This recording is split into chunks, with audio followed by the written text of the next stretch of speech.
한 주의 마지막 금요일입니다. 지금 시장에 상승을 줄 수 있는 그 재료와 종목이 궁금하실 텐데요. 오늘도 엠벤골드 최원동 매니저 만나 뵙고 종목 알아보도록 하겠습니다. 안녕하십니까? 네, 안녕하십니까? 네, 일단 가장 먼저 저희가 전일 공략한 종목부터 담고 있는 종목들 하나씩 체크해보고 싶은데요.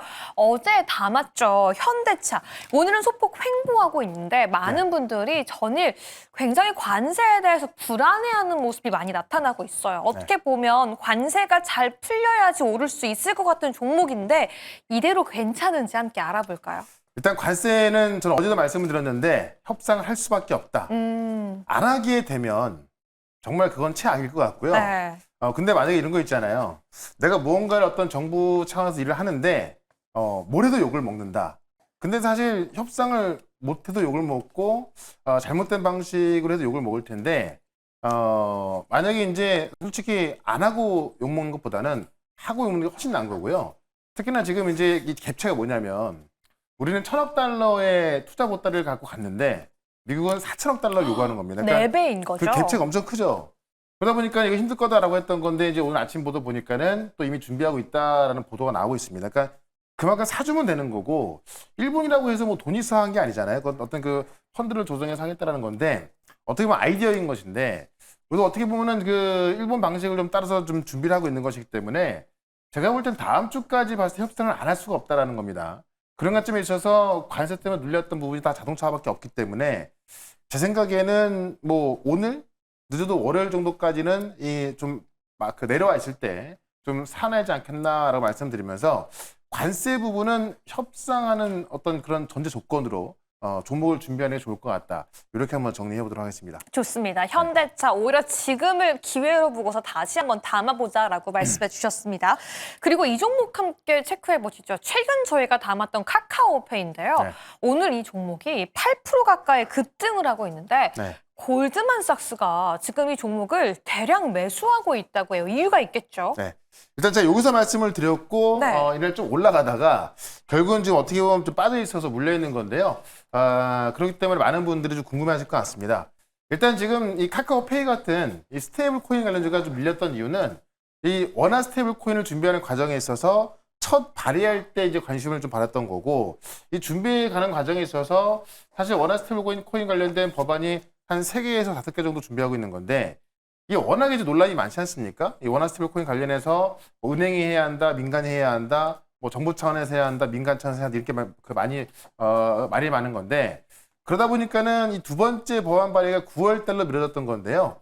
지금 또 이제 그 이틀 전에 또 관련 회의를 해가지고 지금 안도걸 위원이 다음 주에 스테이블 코인 발행 관련된 법안 발의를 준비하고 있습니다. 그래서 네. 뭐 이 조건도 이제 50억 그 50억 이상이라든가 1대1 그러니까 이 코인 발행에 있어서 1대1 원화 이체라든가 이런 조건을 딱 달아가지고요. 흡사 이제 이 미국의 이 지니어스 법안 같은 그런 법안을 다음 주에 발의 준비하고 있거든요. 네. 그런 관점에서 제가 볼 때는 다음 주에는 이 원화 스테이블 코인 관련주가 올라갈 수밖에 없고 그것 때문에 지금은 뭐 저점일 수밖에 없고요. 그 안에서 카카오페이가 대장이기 때문에 그래서 이제 아까 그 외국계 증권사에서도 매수하고 있지 않나 싶어요. 그런 관점에 있어서는 지금도 좀 편하게 매수할 수 있는 구간이기 때문에 이 스테이블 코인 관련주는 다음 주 급등을 기대해보면 좋겠다. 이렇게 한번 정리해 보겠습니다. 오늘 8% 가까이 급등하긴 했지만 오늘보다 다음 주 정말 시장에서 이슈가 강해질 수 있을 것이다라고 네. 말씀해 주시면서 다음 주 추가 상승 함께 기대해 보도록 하겠습니다. 이 종목도 함께 점검해 보겠습니다. LNF 사실 최근에 강하게 상승하는 모습이었는데 오늘 좀 종목이 빠지고 있어요. 뭐 신주 인수권이 금융감독원의 문턱을 넘었다라는 소식 속에서 차익 매물이 조금 나오고 있는 것 같은데 오늘의 조정 좀 문제 없는 거겠죠? 그러니까 사실 이 LNF도 그렇고 엔캠, 에코프로, BM 등등해서 많은 2차 전지 종목들 제가 말씀을 드렸고 반에서 올라가고 있는데 네. 저는 이제 시작이다라고 보고 있거든요. 왜냐하면 7월 달 들어서 그러니까 공급망을 뚫고 있는 건데요. 쉽게 말해서 우리가 한 달에 10개 팔던 제품을 5개로 줄여버리면 가격은 올라갈 수밖에 없습니다. 그러니까 지금 2차 전지 시장을 장악하고 있는 중국이 공급망을 지금 쬐고 있는데 7월 1일 날 시진핑 주석이 지금 이 그 시장에 있어서 이 출혈 경쟁에 대한 어떤 그런 그 부분들을 말했었는데 그리고 나서 벌써 세 번째 공급망 제한하는 그런 정책이 나와주고 있거든요. 그런 관점에서 2차 전지로 올라갈 수밖에 없기 때문에 이 LNF는 저는 뭐 지금부터 시작이라고 해도 과언이 아니기 때문에 지금도 매수 관점 괜찮다라고 좀 말씀을 드리면서 오늘도 2차 전지 쪽에서 네. 또 핫한 종목 하나 말씀을 좀 드려보도록 하겠습니다. 좋습니다. LNF 이 상승은 오히려 지금이 시작이다라고 말씀해 주셨는데요. 네. 오늘 새롭게 저희가 들어가야 될 2차 전지 과연 어떤 이슈 때문에 가지고 오셨는지 그 이슈부터 지금 바로 함께 알아보도록 하겠습니다. 네. 네, 오늘의 이슈는요. 정말 중요한 내용입니다. 지금 2차 전지가 갈 수밖에 없는 이유가 있다라고 하셨는데 그 네. 내용 함께 들어볼게요. 그게 바로 공급망 이야기인데 네. 우리나라 대통령도 그렇지만 미국도 마찬가지고요. 대통령이 한마디 하면 정말 그 밑에 정부 부처는 굉장히 발빠르게 움직이거든요. 그렇죠. 그러니까 7월 1일 아까도 말씀드렸지만은 시진핑 주석이 이 출혈 경쟁에 대해서 이거를 없애야 한다라고 발언 이후에 이제 각 중국의 각 부처에서 출혈 경쟁을 제한하는 그러니까는 이 공급망을 제한하는 그런 그 발언들 그런 법들이 벌써 7월 달에만 세 번째 그러니까 어제까지 해가지고 세 번째 나온 겁니다. 네. 이 얘기는 결국 시진핑 주석의 어떤 의중에 따라서 공급망을 쪼개겠다는 그런 어떤 확실한 의도가 있는 거고 그렇게 되면은 뭐 사실 2차 전지뿐만이 아니라 많은 어떤 그 소재라든가 이런 그 제품값이 올라갈 수밖에 없다는 거죠. 그런 관점을 좀 보시면 될 것 같은데 일단 이 7월에 세계 쬐인 걸로 보게 되면은 중국의 국가발전개혁위원회에서 중국 가격법 개정안 발표를 해서 이 저가 출혈 경쟁이라든가 이 시장 질서를 정상화시키겠다라고 하면서 이 덤핑 완화 기준을 명확하겠다라는 겁니다. 네. 그래서 그런 기준들을 만들겠다라고 하면서 어떤 가격 담합이라든가 이 허위 가격 조작을 포함해서 그런 것들 단속하겠다는 거죠. 이게 첫 번째 좀 나왔던 거고, 그다음에 태양광 쪽을 좀 보게 되면은 이 태양광 공급망 개편 세미나에서 이 다결정 실리콘 에너지 기준 강화하겠다. 이 얘기 뭐냐면 태양광도 지금 넘쳐나고 있지 않습니까? 네. 그러니까는 성능이 좋은 태양광은 냅두되 그 외 것은 다 퇴출시키겠다라는 겁니다. 그래서 꼭 2차 전지뿐만이 아니라 태양광까지 이제 어떤 공급망을 좀 째고 있는 거고요. 이 과일 성비 정리에서 이 친환경 고율 설비 친환경 고율 설비 중심으로 제품하겠다는 이야기고, 또 국무원 산하 국제 세미나 개최에서 이 국유 자산에 대한 또 투자 조정을 통해서 네. 또 국유 자산까지도 지금 뭐 투자가 막 들어가고 있는 거잖아요. 그렇죠. 그런 것들을 다 조정하겠다는 겁니다. 그래서 지금 7월 들어서만 이 시진핑 의중에 따라서 세 번. 이 세 가지의 어떤 공급 조정책이 나오다 보니까는 이거는 공급 조정은 확실하다는 거죠. 그러면 중국 입장에서도 과잉 생산과 가격 하락, 환경 파괴, 그리고 좀비 기업들이 절대 좋지 않다라는 거네요. 그렇죠. 그러니까 이 공급망을 째는 것도 있습니다만은 워낙에 이제 어떤 자금을 풀어서 처음에는 막 키웠는데 네. 이제 어떤 말 그대로 어떤 좀비 기업가 생기다 보니까는 이제는 이 경쟁력이 없는 기업들은 이제 좀 퇴출시켜야 되거든요. 그런 과정 속에서 공급망을 째는 것이기 때문에 리튬 값이 올라가고 있다라고 보시면 될 것 같고요. 또 어제 같은 경우는 리튬의 수도라고 불리는 이춘시입니다. 이게 이제 우리가 우리 한국은 장시성이라고 부르거든요. 네. 그래서 이 이춘시 여기서 단속을 착수했다라는 이야기인데 지금 리튬 강선의 채굴권하고 실제 생산량의 그 불일치를 지적하면서 이 재허가하는 거를 검토하겠다는 거죠. 그러면 재허가를 안 해주면은 이 리튬 강선은 또 문을 닫는 겁니다. 네. 그러니까는 리튬이 가장 많이 생산되는 그러니까 중국 리튬 매장량의 40%를 차지하는 곳이 이 리튬 수라고 불리는 이춘시인데 네. 여기서 단속한다는 이야기는 그러면 그 리튬을 또 많이 안 캐겠다는 이야기거든요. 그런 관점에서 아까 태양광도 말씀을 드렸고 여러 공급망 속을 좀 단속하게 되면서 리튬 값이 올라가고 있다는 이유를 좀 보시면 될 것 같은데 일단 제가 지금 가격 세 번째 보시면 리튬 가격이 7만 원 돌파했다라고 적어놨는데요. 네. 차트 보면서 한번 설명을 좀 드려보도록 할게요. 네, 최근 중국 리튬 가격의 차트 네. 보면서 그 추이부터 함께 살펴봐야 될 것 같은데요. 완벽하게 상승 추세에 그럼 돌입을 했다라고 봐야 되는 그러니까 걸까요? 지금까지는 아직 상승 추세 볼 수는 없겠죠. 네. 왜냐하면 이쪽 걸 좀 보시면은 네. 이게 한창 우리 2차 전지 잘 나갈 때 리튬 값이 70만 위안까지 갔던 게요. 지금 보시면 쫙 빠져 있잖아요. 그렇죠. 3년 동안 70만 위안까지 갔던 게 6만 위안까지. 그러니까 10분의 1더 막 더 났던 겁니다. 네. 근데 보시면 이게 장기 차트인데 여기 보시면은 이게 올라온 거 티도 안 나죠. 그렇네요. 그러니까 지금 너무 많이 빠졌다 보니까 올라온 건데 사실상 저점 대비해서는 뭐 거의 20% 가까이 올라와 있는 거거든요. 그러니까 지금 너무나 많이 빠졌기 때문에 이게 어떻게 보면은 우리 어떤 그 2차 전지 기업들 찾다 거의 비슷합니다. 그렇네요. 우리 2차 전지 기업들 같은 경우도 뭐 반토막, 반해반토막 난 거고 미국도 네. 마찬가지인데 그럼 지금 이걸 좀 확대해서 최근 것만 보시게 되면은 요거는 이제 6개월 차트인데 지금 바닥을 치고 올라와 있잖아요. 그러니까 7월 달 내내 올라오고 있고 어떻게 보면은 이 7만 위안 정도가 강력한 지지 라인이었기 때문에 이게 뚫렸을 때는 더 내려간 거고요. 이게 이제 7만 위안까지 올라오면서 강력한 저항선을 잡았던 건데 7만 위안을 돌파해서 지금 3, 4거래일째 7만 원이 안착돼 있거든요.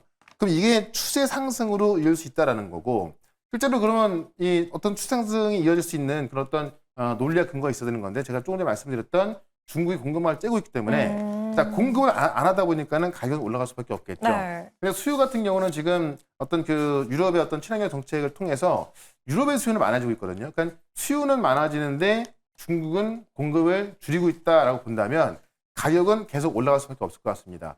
그러니까 이런 관점에 있어서 최근에 미국의 리튬 관련주 알버마리라든가 이런 기업들도 저점 대비해서 거의 50% 이상 올라와 있는 상황이라서 지금 수급까지 같이 움직여주고 있기 때문에 제가 볼 때는 2차 전지 반등은 지금 시작이라 해도 과언이 아니고 가장 중요한 핵심 요소가 풀리고 있기 때문에 이런 차원에서 우리가 2차 전지는 지금 계속해서 봐야겠다라는 거. 특히나 지금 우리 시장에 양도세 문제가 많잖아요. 네. 양도세는 내가 수익 난 거에 대해서 세금을 내야 되는 건데 그렇죠. 지금 우리 2차 전지 관련 종목들 수익 난 게 없잖아요. 아직은. 다 물려 있잖아요. 네. 그러니까 어떻게 보면은 그 양도세에서도 자유로운 게 2차 전지거든요. 오. 그런 관점에 있어서 2차 전지는 우리가 꼭 봐야 되고 올라갈 수밖에 없다라고 말씀드리면서 제가 많은 2차 전지 종목들을 말씀드렸습니다만 오늘도 또 하나 또 설명을 좀 드려보도록 하겠습니다. 네, 전반적인 글로벌 시장 이슈부터 전일 자동차 섹터, 오늘 2차 전지까지 양도세에선 조금은 자유로울 수 있는 섹터를 공략하고 있다라고 말씀해 주셨는데요.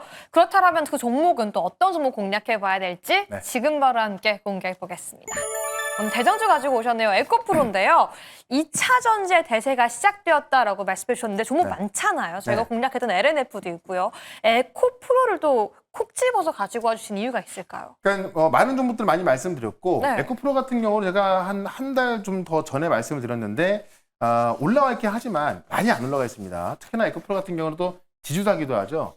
그런 관점에 있어서 두 가지의 모멘텀을 보유할 수 있다라고 좀 말씀을 좀 드려보겠고 하나 지금 두 가지 어떤 추가된 좀 내용을 좀 보게 되면은 어제 이제 ESS 중간계약 시장 입찰이 완료가 됐거든요. 무슨 얘기냐면 지금 정부에서 이제 이 알리백 3단을 만들기 위해서 ESS에 1조를 투자하는데 이 사업을 할 그 어떤 컨소시엄을 이제 발표한 겁니다. 네. 총 8개 발표했고 그중에서 이제 6개가 삼성 SDI, 2개가 LG엔솔 나온 건데 결국은 이 셀 기업들이 이 계약을 했지만 자, 삼성 SDI와 LG엔솔이 이 계약을 했으면은 여기에 들어갈 수 있는 리튬이라든가 이 LFP 들어간 소재가 있어야겠죠. 네. 그 소재를 이제 이 에코프로 BM이 공급할 수 있게 공급한다라고 좀 보시면 될 것 같고 그렇기 때문에 어떤 국내의 정책적인 재료가 들어간다라고 보시면 될 것 같고요.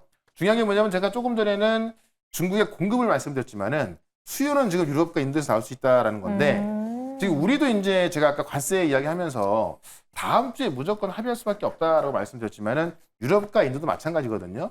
유럽 같은 경우는 지금 거의 15% 내외에서 합의가 다 된 걸로 나와주고 있고 철강이 지금 50% 그대로 가는 걸로 나와주고 있어서 아마 그에 대한 조율이 좀 필요할지 모르겠지만은 유럽 같은 경우도 지금 관세 합의가 거의 다 돼 있습니다. 근데 유럽 같은 경우는 이 어떤 친환경 정책이 더 강화되고 있어서 매년 전기차가 20% 증가해야 되는 상황인데 지금 유럽에서는 2030년부터 네. 렌터카하고 대기업에 대해서 내연기관차 구매 금지를 검토하고 있습니다. 그러니까는 지금 그 렌터카하고 대기업 같은 경우도 임원들한테 렌터카를 주잖아요. 근데 이 차량들을 내연기관을 쓰면 안 된다. 이거를 이제 검토하고 있다는 얘기죠. 그럼 전기차만 써야 되는 그렇죠. 거죠? 네. 2030년부터 하고 있다는 얘기기 때문에 원래 35년부터 하려고 했던 건데 5년 앞당겨서 하는 거기 때문에 상당히 강화가 되고 있다라고 좀 보시면 될 것 같고요. 지금 중국 같은 경우는 어제 나온 이야기가 우리 소카 같은 게 이제 차량 공유 앱이잖아요. 네. 중국 같은 경우는 차량 공유 앱에 내연기관차를 지금 당장 등록 못하게 되어 있습니다. 상해에서는요. 네. 그러니까 중국이 더 빨리 가고 있는 거죠. 그런 관점에 있어서 인도 같은 경우도 무역 합의하게 되면은 지금 3대 자동차 시장을 떠오르기 때문에 유럽과 인도의 무역 합의가 나왔을 때는 이 미국의 캐즘을 돌파할 수 있는 그러니까 미국의 수요보다 유럽의 수요가 2배나 더 많은 상황이기 때문에 어떤 미국의 캐즘을 돌파할 수 있는 그런 재료 된다라는 거고 특히 중국 같은 경우 지금 이 LFP 배터리로 나가고 있는 건데 지금 에코프로 그룹이 이 중국의 CATL이죠. 그러니까 전 세계 글로벌 1등이기도 하고 중국을 대표하는 이 배터리 기업인데 이 CATL과 이 LFP 공급 협의를 하고 있는데 지금 이 CATL 같은 경우는 유럽에 공장을 짓고 있어요. 그러면 네. 유럽 수입 맞추기 위해서 지금 CATL 들어가고 있는 건데 지금 에코프로 그룹이 이 CATL과 협의하고 있기 때문에 결국에는 에코프로 소재가 또 유럽으로 가는 거거든요. 지금 에코프로 같은 경우는 유럽의 공장까지 같이 갖고 있습니다. 그런 관점에 있어서 이 캐즘이 풀리는 그런 내용들이 많이 나와주고 있다라고 말씀드리면서 차트 한번 보도록 하겠습니다. 네, 이렇게 2차전지 종목들을 최근 계속 가지고 와주시는 게 2차전지를 절대 빼고는 지금 시장을 이야기할 수 없다는 말씀이신 것 같아요. 가격 전략 빠르게 함께 알아보시죠. 제가 이제 이쯤에서 말씀을 좀 드리고 나서 계속 올라왔던 거고요. 많이 안 올라갔는데 제가 볼 때는 이제 이런 수급까지 붙어주고 있기 때문에 단기적인 상승 날 것 같다라고 좀 말씀을 드리면서 네. 일단 목표가는 7만 원, 손절가는 4만 4천 원으로 대응을 해보도록 하겠습니다. 좋습니다. 오늘 에코프로의 가격 전략, 특히 목표가 7만 원까지 말씀해 주셨는데요. 오늘은 장 마감 이후 오후 4시에 또 중요한 무료 방송이 준비가 되어 있다고 들었어요. 다음 주 초중반에 관세 협상이 될 거로 보여지는데 이에 대한 대응책만 잘 세놓으신다면은 다음 주에도 아주 큰 수익 가져갈 수 있을 것 같습니다. 어떤 종목으로 준비를 해야 되는가 쉽게 좀 설명을 드릴 거니까는 4시에 시작하는 무료 방송 유튜브에서 최현덕 검색하시고요. 4시부터 유튜브에서 실시간 방송으로 들어오시면 되겠습니다. 네, 지금 시장에 가장 강하신 분이죠. 또 관세 정책 이후 앞으로 시장에 대한 대응 방향 오후 4시에 알려주신다고 하니까요. 많은 참여 부탁드립니다. 오늘도 여러분 투자에 도움되었기를 바라면서 최현덕 매니저 보내드릴게요. 감사합니다. 네, 고맙습니다.